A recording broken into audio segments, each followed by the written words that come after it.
Hey guys, thanks for watching. Thanks for listening. This is your host Thomas Sire from On the Hub Podcast. Today, I'll be coming to you guys with some bonus content today. The bonus content that I will be covering today will be in this NFL world. If you guys haven't checked out episode 80 yet, it is now available on our Instagram account and available on our Apple Podcast account. So go ahead and check out episode 80 if you guys haven't watched and listened to the episode yet. But in this segment, in this video, I will be covering two segments in one video. The first segment, I will be sharing my thoughts on Kyler Murray tearing his ACL Monday night against the New England Patriots and where the Arizona Cardinals go moving forward. And I will get to the next one in a few moments. But that's going to be the first one I start off with. So unfortunately, on Monday night, during the Monday night game where the Arizona Cardinals played the New England Patriots Monday night, Kyler Murray, you guys know Kyler Murray unfortunately tore his ACL in the third play of the game, was ruled out. The injury looked nasty. It was a non-contact injury. The news broke Tuesday afternoon that Kyler Murray has officially tore his ACL and be out for the remainder of the NFL season. Well, the good news is that out of this, that he did in the beginning of the season, he did sign his 5-year, $230 million contract before the season started, during training camp and during the preseason time. So luckily, during this the injury does suck, but at the end of the day, it is good that Kyler Murray does have his contract. This is a scary outcome when players get hurt, especially when they're looking to get brand new deals. You look at what happened to Dak Prescott, unfortunately, a few years ago during his contract year. His ankle basically snapped on the field. Was out for the remainder of the season. Luckily, he got his big contract that following NFL offseason. You look at Lamar Jackson, who's currently missing time with a knee injury himself. Luckily, that it's only a minor injury that he's only missing a few weeks, but you hate to see players get hurt when they're expected to get big contracts. Luckily for Kyler Murray, he signed his big deal during the NFL offseason. So the bad news is, from this torn ACL, and this is just a reflection of how the Arizona Cardinals and Kyler Murray have been this season. Kyler Murray has taken a step backwards this year.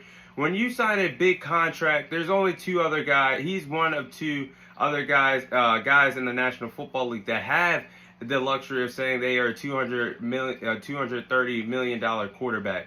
And you come out there and you look like you regressed this year. It looked like he took a step back. I personally don't see Kyler Murray as a top 10 quarterback in the National Football League. I see him as a top 12 quarterback in the National Football League, but I never considered him as a top 10. I was thinking this year he was going to take a leap year in his career, in his young career, following the fact that last year they started off red hot 7-0. We all know the story. They declined as the second half of the NFL season took place last year. They finished the season, I believe, 11-6, and they got dominated in the wild card game to the reigning defending Super Bowl champions in the Los Angeles Rams in that wild card game. So I was looking for Kyler Murray to step up and show me and show to a lot of NFL viewers out there, fans of the NFL and fans of Kyler Murray and fans of the Arizona Cardinals, that this guy would be a top 10 quarterback. They would be in the discussion for winning the NFC West. That is currently not what the Arizona Cardinals are doing this year. The whole organization is taking a step back. I thought this team would be a playoff team, and like I just said a few moments ago, a team that could win the NFC West. They are currently 4-10 following today's loss against the Denver Broncos. This organization, not even counting the losses, but this organization is dead. Like, they have a lot of things to discuss in the NFL offseason. This is the things that the Arizona Cardinals have gone through this season. So the organization has had key players missing time due to injuries and other things. Do you look at the first 6 weeks of the NFL season, they didn't have their number one target in DeAndre Hopkins. He was on a 6-game suspension to start the year. They traded for Hollywood Brown. And the following draft, in the middle of the draft, they called up the Baltimore Ravens. They gave the Baltimore Ravens a first-round pick to get Hollywood Brown, Kyler Murray's former teammate at Oklahoma during their college days. Well, Hollywood Brown has missed 5 games this year due to a foot injury. Zach Ertz, who they traded for it, the former Philadelphia Eagles tight end, veteran player, tore his ACL and MCL. The offensive line has had 9 different starting combinations. The offensive line, that is bad. You can start anywhere else. The quarterback, where you're replacing receivers, you're replacing tight ends, running backs, or other skill position players. But the offensive line is very hard to get a rhythm. You got to get the snap count down. You got to get them in a comfortable rhythm playing on a weekly basis. When you shuffle around 5 guys and you have 9 different starting combinations, I don't care what offensive line you have. I don't care what NFL team you have. That is difficult to win under those circumstances.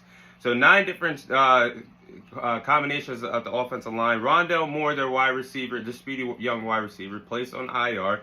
And now you just lost your franchise quarterback in Kyler Murray to a torn ACL. Now, the ACL takes 9 to 12 months to recover from. And Kyler Murray is a player that uses his legs because he's a mobile guy. He's a dual threat quarterback. He can make plays. He can make plays with his arm. He throws a great deep ball. He's one of the best players in the National Football League at the position. And then you have him. He's special because he can make plays with his legs. Well, a torn ACL this early in your NFL career, we don't know how Kyler Murray is going to come back. Hopefully he comes back the right way and plays in a similar style. I think he's going to run less because the ACL is one of the most important parts in your for a quarterback to use a part of their knee and the legs, of course, when you run. But this NFL offseason, I think the Cardinals need to think things through because Kyler Murray could not be. I don't think he's going to be ready week 1 to play. I think they should ease this out, let him rest, and come back when he's ready. But I think this offseason they need to find an insurance policy at the quarterback position until Kyler Murray comes back. They have Colt McCoy, a solid veteran backup quarterback, one of the best backup quarterbacks, in my opinion, in the National Football League. But that's not going to cut it if Kyler Murray is going to miss the first 5 to 6 games starting the next year in the NFL season. You're going to have to compete with an NFC West that's going to be way much better, way more competitive next year. It was really a 2-team race this year. I believe the Rams are going to get back on track next year. I believe the Seattle Seahawks are not going anywhere. They're here to stay. And the 49ers are not going anywhere anytime soon. So you got to have an insurance policy if Kyler Murray can't go for the first month or so of football.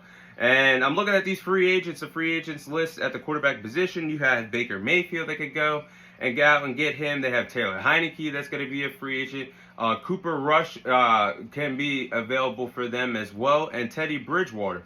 I think these quarterbacks are not here to stay. They're here to do the job. They're here to be a backup quarterback when Kyler Murray comes back. But there's got to be somebody besides Colt McCoy that can guide the Arizona Cardinals to wins until Kyler Murray is ready, talking for next season. But this is my bold prediction for Kyler Murray. If this thing goes south, if he does not come back the right way, or he's just not focused on football, I really believe that he starts a MLB career within the next 2 to 3 years. If you guys don't know, Kyler Murray is a stud on the baseball field as well. He was a high draft pick for the Oakland Athletics a few years ago.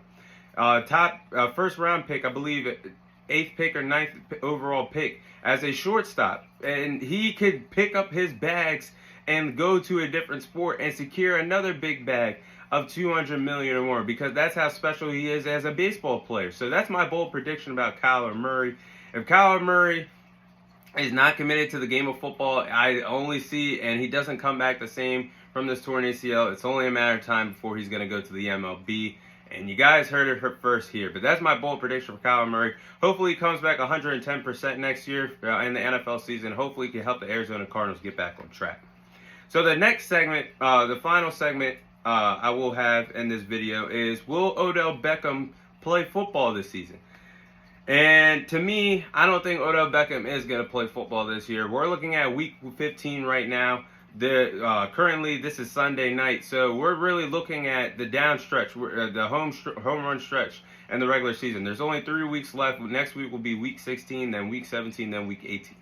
There's not enough time for Odell Beckham to get into playing shape, ready for the playoffs. It's just not. It's not likely for him to get in shape that fast. And earlier in the week, there's been reports, according to NFL reports, Odell Beckham is leaning towards sitting out the rest of the season to gear up for free agency in March, which is a smart idea, in my opinion. I think Odell Beckham should sit this one out. It's not logic that he's going to get ready for playoff football, get himself in football shape that fast, coming from a torn ACL. His second torn ACL in his career. So I think he might as well take a year off and if he's a free agent in March, he's going to be the hottest free agent, the biggest free agent at the wide receiver position, because there's not going to be a lot of talent at the wide receiver position come free agency. Now, what I'm about to say is that was in the beginning of the week, but now Jerry Jones is still pursuing Odell Beckham, despite the fact the Cowboys just signed veteran wide receiver and T.Y. Hilton. And something I want to address now, that Cowboys loss was devastating today. Can't believe we lost that. Can't lose games like that in overtime to the Jacksonville Jaguars. But the mistake that the Cowboys are learning from now is CeeDee Lamb is a stud at the wide receiver position. He is. Now, what you're looking at, you're going out to get veteran players that's 30 years or older. That's not really in Jerry Jones. That's not really how the Jones family operates. You're doing this because the Cowboys made a mistake of keeping Michael Gallup, who I still believe is a phenomenal player, but he just hasn't looked the same coming from his torn ACL. You chose to have Michael Gallup over Amari Cooper. We might not even be having this conversation about Odell Beckham going to the Cowboys, and the Cowboys just let Michael Gallup walk, and they decided to keep Amari Cooper on the Dallas Cowboys roster. But Jerry Jones is so persistent over this thing. He wants Odell Beckham with the Cowboys. I just don't see the sense of it. If you're not going to play in the regular season and potentially play in one playoff game or more for this Dallas Cowboys team, who can need you right now, they need a slot receiver to take the top off the defense, because James Washington isn't doing anything productive at the slot position. Jalen Tolbert really hasn't been doing anything special at the slot position. Noah Brown is a good player, but can't be trusted in the clutch. We saw that when he dropped the dropped the pass today, and ended up being a pick six, and the game was over. So therefore, the Cowboys are learning from their mistakes of letting Amari Cooper, trading him for a bag of chips, a 5th or 6th round pick, which he's way more than that, way more than those draft picks. But they're learning from it, and now they want Odell Beckham. I was happy to get him. I just don't see the sense of getting him at this point. And if he's going to come to the Cowboys, he needs to show Jerry Jones he can run 10 routes without getting hurt. Because you're going to give this guy a contract who can only play for you for a game, who might only play for you for a game or so, and then you watch him leave in the NFL offseason. There's just no point for it. So that's the situation I feel about the Cowboys. The Bills, I don't think the Bills are no longer interested in getting Odell Beckham.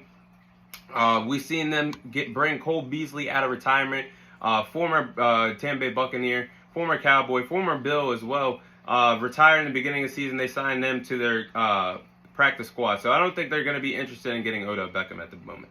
And Giants, I don't see the New York Giants getting him at this point. Maybe in the NFL offseason, if he is a free agent, they bring him in to start him off fresh. But this team is already struggling to hang on at 7-5-1. They're already dealing with a lot of injuries. So it just doesn't make sense for the New York Giants, in my opinion, to bring on Odell Beckham as well, who they are uncertain if they're going to make the playoffs or not.